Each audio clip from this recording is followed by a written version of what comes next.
Stephen Hand from Archery Supplies. We're at Archery Park today. It's a facility with 3 field ranges. It's owned by my mother, Helen, and she has about 2,000 members up here. This is the PSE DNA. It won Bow of the Year last year, 2013.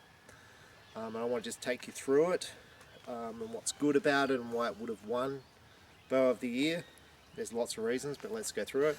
You have compression limbs. These are a straight limb under lots of tension, so they bend this limb back so it puts more tension on the strings and cables. What that does, when you shoot, there's less movement here, more tension here, so the shot's better, less noise, less vibration. It's a rotating module system. So to adjust the draw length, you've got 2 Allen keys here, which you move. You've got a draw length, a draw stop here, and up the top here, which you'll see on the back.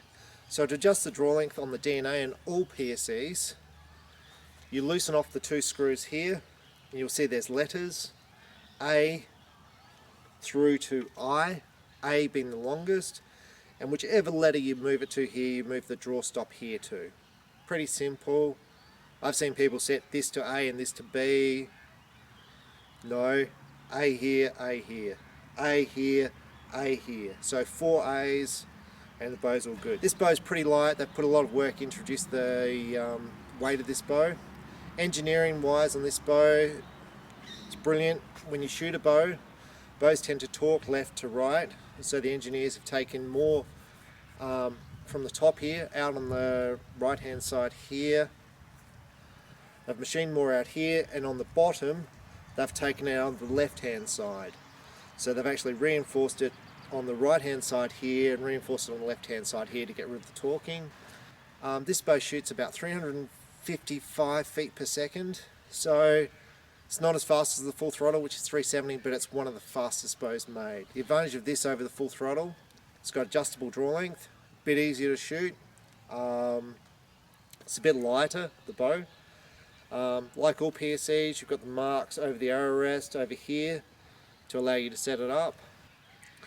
I'm shooting the PSE Eclipse quiver with this, which I really like. It's got a pin system in the riser, so it can't move up and down, and same down the bottom here, it can't move. It's just a fantastic system. You've got different positions here for the sights.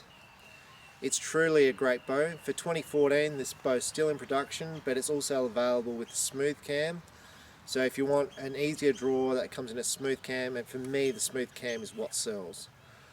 The smooth cam would outsell this bow 4 to 1, but to me 355 feet per second, this bow is still an outstanding bow. One of the things here, PSE engineers, there's about 8 of them working in the factory, and they go through this entire bow every year to see if they can make it better in what they do. The performance which they test these bows, this riser here, when I was in the factory, they have them tested on, drawing back 200 pound bow, 200 pound limbs, and they draw it, cycle it for equivalent of 5 years. So this riser is super strong. Never ever going to have a problem with this riser. The limbs are cycled for, I think it's equivalent of 10 years of shooting. They go through, when they're testing this bow, 3 or 4 sets of strings before they go, yes, we're happy with this setup. So they actually shoot through, they keep shooting this bow until the strings snap 4 or 5 times. It's just the amount of work which have gone to make this bow bulletproof is just outstanding. When I was at the factory, I was talking to Pete Shepley, the owner of the factory, about the setup, sights and arrow rest, and I asked him about the Whisker Biscuit arrow rest, and it's not his company. Whisker Biscuit's owned by Trophy Ridge, which is owned by Bear. And he said to me, the Whisker Biscuit is just a bulletproof arrow rest. Like, what can go wrong? It's just simple, whether it's raining, sun, hail, snow, this thing just works. It's simple, the arrow can't fall off the rest, it's quiet, there's just nothing to go wrong. And like on Pete's bow, he has one of these arrow rests. He shoots one of these sights. It's a very simple sight. There's no fancy fibre optics in it. It's about an $80 sight. And I said, Pete, why don't you shoot a $200, $300 sight? And he said, you don't need it for hunting. He said, why do you need micro adjustment for hunting? And I was like, it's a good point. Like, you don't need for hunting, for 3D. You don't need fancy. Simple, like these pins here, they can be replaced. You can add more, take them off, change the colors. They're only like $12 a pin. It's like life simple. This is the spacing on my pins with carbon force 200 arrows. I think it's my first pin's 20, my next pin's 30, 40, 50, 60. It's pretty tight groups. I could increase that if I shot lighter arrows, but I'm happy with this. So we're just going to shoot it. I'm shooting carbon force 200s with this bow. They're a very sturdy arrow made by PSE. I haven't busted one in 2 years, just rock solid. Okay, so we're going to have a shot with this. These are 200 arrows. I'm shooting whisker biscuit arrows, so let's just have a quick shot. I think the brace height on this is about 6.5. So it's pretty comfortable. So as you draw it back, it's solid, solid, solid, solid, solid, solid, solid, and then I get into the valley. Now if I let this bow down, the draw cycle's easier than the full throttle. There's no question. The valley's better than the full throttle as far as higher let off. It doesn't want to jump out of your hand as much as a full throttle when you start to let it down, but it's not a 330 feet per second bow. This is a 355 feet per second bow. So you still want to have maintain that back tension. If you start letting it down, you're going to have all sorts of problems. So, but it's a great bow. So let's just have a quick shot.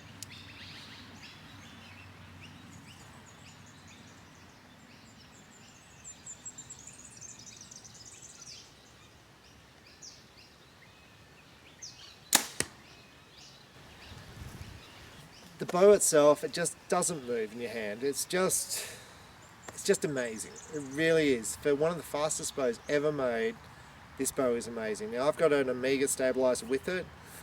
I found if I added more weights to this, I shot better because I just reduced my movement with my front hand. The problem with adding more weights, it increases the weight of this bow. So if I'm carrying this bow all day in the bush, I'm adding more weight for that shot, which is, depends on the shots I'm taking. If I was going to shoot target with this, I'd have a longer stabilizer. If I was going to shoot ABA, I'd add more weights to it. But I've taken off the weights now because I don't need it. Like the average ABA shot's probably 30 meters. 30 meters is a no-brainer. You're going to knock it off. So if you want to increase your accuracy, add more weights. But for me, this thing just shoots spectacular.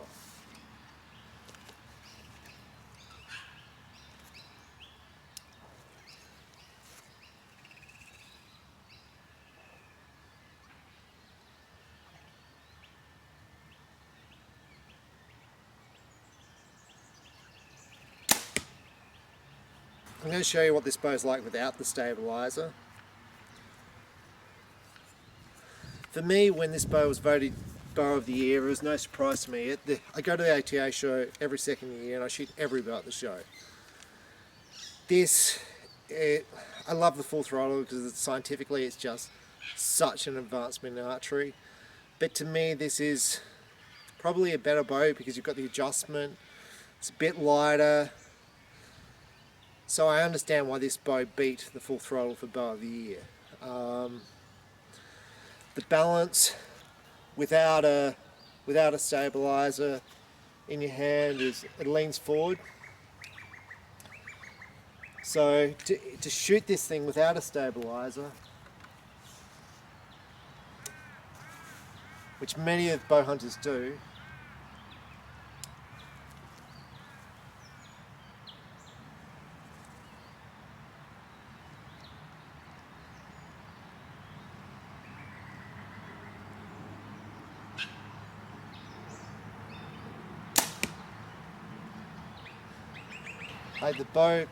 the bow doesn't move in your hand. You'll see I get a slight movement to the side because of the bow quiver. And a lot of my bows, I don't shoot bow quivers. I just love this bow quiver. It's magnetic. To me, it's the best bow quiver on the market. and you can argue that there's other better bow quivers, but for me, it pins into position, it doesn't move, there's no noise, it locks in, the magnets are cool, you can shoot field points, you can shoot mechanical broadheads, you can shoot fixed blade broadheads. This quiver works. It is expensive, it's about $150, $170 price tag on it, but heck, it's a quiver. It's all machined. For PSE, if you've got a PSE, there's nothing better than this. So that's why I've got an Eclipse quiver on here, but it does offset the balance a little bit. But for me, it's just a great shooting bow. So DNA Bow of the Year for 2013. I don't know if we'll win for 2014, but it's got to be close. Awesome bow. Get into it.